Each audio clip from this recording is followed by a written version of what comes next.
राम राम भाई सारा ने। आज लेट हो गया ऑफिस पर थोड़ा। हाँ लेट चलेंगे। देख लें एक मिनट।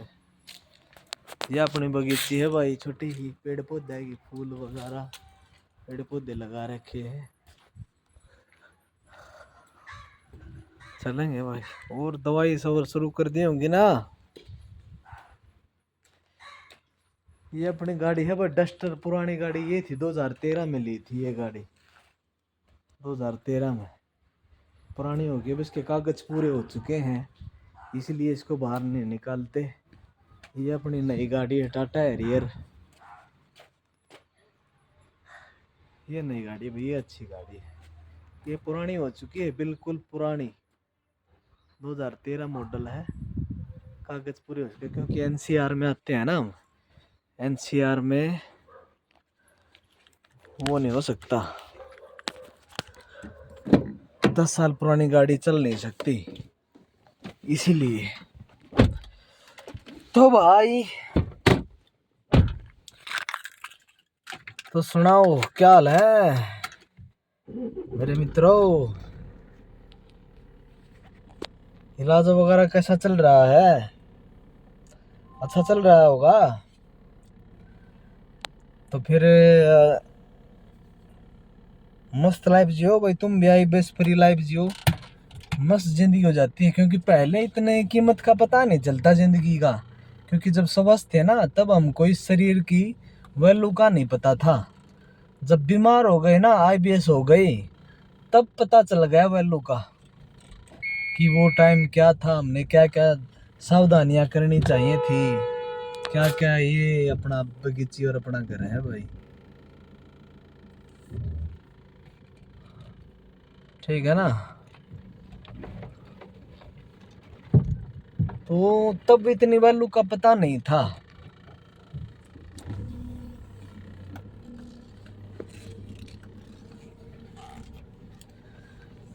जब हमको पता नहीं था, इतना वो नहीं था कि भाई ऐसे ऐसे शरीर का ऐसे ध्यान रखना चाहिए, ये गलती नहीं करनी चाहिए थी, वो गलती नहीं करनी चाहिए थी, स्ट्रेस नहीं लेना चाहिए था।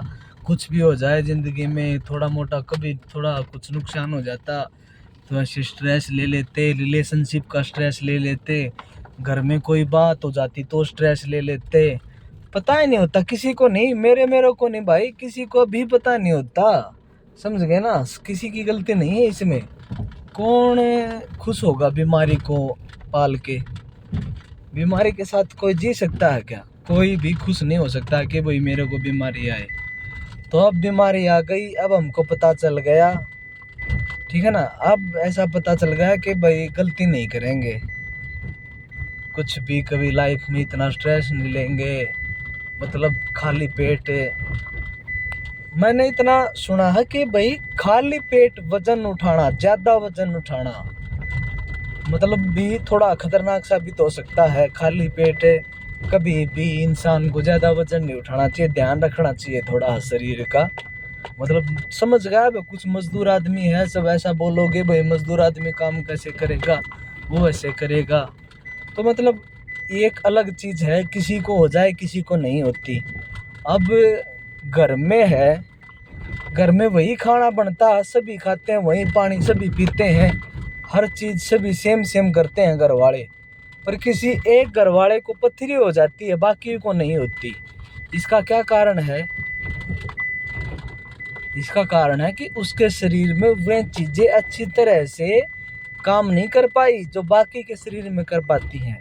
हर कोई बीड़ी पीता, हुक्का पीता है, एक को हार्ट अटैक की शिकायत आ गई, एक को कुछ भी नहीं हुआ। मेरा नाना है 97 ईयर का है, मतलब 97 साल का मेरा नाना है, तो उसको कोई भी प्रॉब्लम नहीं। हुक्का पीता, आप भी अभी दिन में 20 हुक्के पी लेता है वो, हुक्का बीड़ी पीता है और इतना जी गया।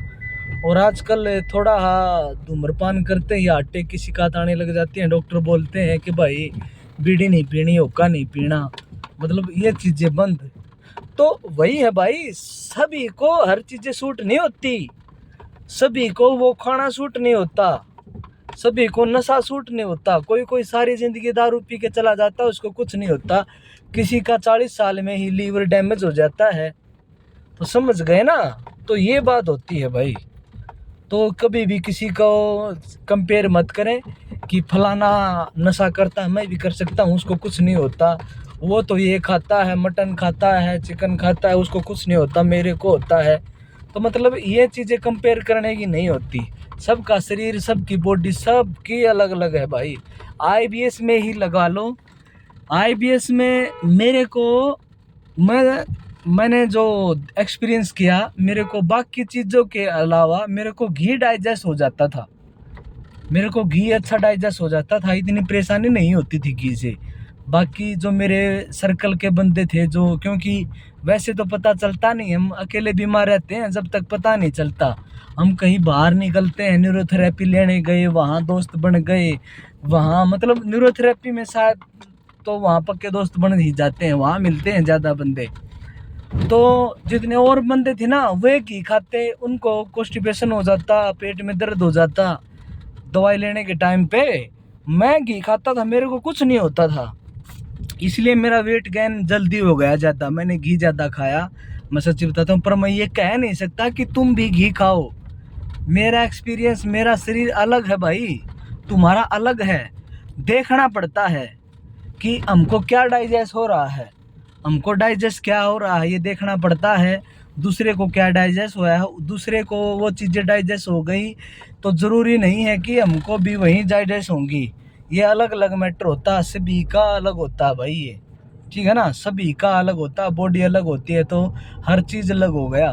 तो इस बात की तो ये बिल्कुल भी मत किया करो कि भाई तुम ये नहीं ये खा मैं ये खाऊंगा, ठीक है ना। तो इस बात की तो बिल्कुल भी जिद मत लिया करो भाई। अपनी बॉडी का देखो क्या अच्छी तरह से क्या डाइजेस्ट हो रहा है, ठीक है ना। किसी किसी को तो दूध भी डाइजेस्ट हो जाता है आईबीएस में, दिक्कत नहीं करता, तो इसका मतलब वो दूध पी सकता है बस। हाँ ऐसा ही है, देखना है बॉडी क्या सूट करता है, किसी को क्या नहीं करता। तो बस यही देखने में अपना करते रहो, ध्यान देते रहो और इलाज करवाओ भाई। इलाज बहुत ज़रूरी है, आईबीएस में रहना बहुत ही परेशानी का काम है यार। आईबीएस तो बहुत भयंकर बीमारी है, बहुत ही ज़्यादा भयंकर बीमारी है आईबीएस। आईबीएस से जितना जल्दी हो सके उतना जल्दी बाहर निकलें, डाइट करें, योगा करें, परहेज़ करें और साइकेट्रिस्ट की दवाई लें। सबसे ज़रूरी है साइकेट्रिस्ट की दवाई, ठीक है ना। इसके बिना ठीक नहीं हो पाओगे भाई, ये तो बहुत ही ज़्यादा ज़रूरी है, साइकेट्रिस्ट की दवाई तो बहुत ही ज़्यादा ज़रूरी है। इसके बिना नहीं हो पाओगे, नहीं हो पाओगे, नहीं हो पाओगे ठीक। चाहे कितनी योगा कर लो, कितनी डाइट फॉलो कर लो, जीएसबी पैथी वगैरह वगैरह कितना ही कुछ, कहीं चले जाओ हर जगह भटकाव मिलेगा, हर जगह गलत रास्ता है, भटकाव है, नहीं होगा ठीक। एक बार साइकेट्रिस्ट के पास जाओ, अच्छा कॉम्बिनेशन ले लो, कॉम्बिनेशन के ऊपर बात है, ठीक है ना। कॉम्बिनेशन जितना बढ़िया होगा उतना अच्छा ही रिजल्ट आएगा आईबीएस में, ठीक है। जितना अच्छा कॉम्बिनेशन होगा उतना अच्छा ही रिजल्ट आएगा। तो भाई अपने अपने इलाके में अगर कोई साइकेट्रिस्ट अच्छा है तो वहाँ इलाज लें, वरना फिर जयपुर संजय जैन है लास्ट में है।